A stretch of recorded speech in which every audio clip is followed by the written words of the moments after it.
జై శ్రీరామ్. నేను మౌనికా శంకర. ముఘల్ తుర్కుల ఆఫ్ఘన్ల అట్రాసిటీస్ తర్వాత బ్రిటిష్ ఈస్ట్ ఇండియా అట్రాసిటీస్ని మనం ఫేస్ చేసినాం. అంటే 800 సంవత్సరాలు వాళ్ళతోని లడాయి అయింది, తర్వాత 200 సంవత్సరాలు బ్రిటిష్తోనైంది. బ్రిటిష్ హిందుస్థాన్ని వదిలేసి వెళ్ళిపోయేటప్పుడు ఆల్ ఇండియా ముస్లిం లీగ్ కానీ జిన్నా కానీ వీళ్ళందరూ ఏమని అడిగిందంటే, మీరు వెళ్ళిపోయేటప్పుడు మాకు ఇచ్చి వెళ్ళండి అని అడిగారు. కానీ అప్పుడు భారతదేశంలో ఉన్న జాతీయవాదులందరూ దానికి ఒప్పుకోలేదు.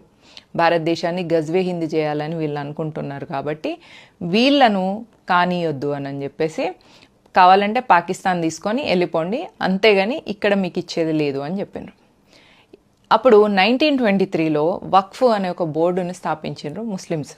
అదేంటిది అంటే, భారతదేశంలో ఇక్కడ నిజాం నిరంకుశ పాలనలో మనల్ని చిత్రవదలు చేసి హిందూ సమాజం నుంచి వెళ్ళి రక్తం పీల్చి వాళ్ళు సంపాదించుకున్న ఆస్తులన్నింటినీ వక్ఫ్కి ఇచ్చేసి ఇక్కడున్న ముస్లింలు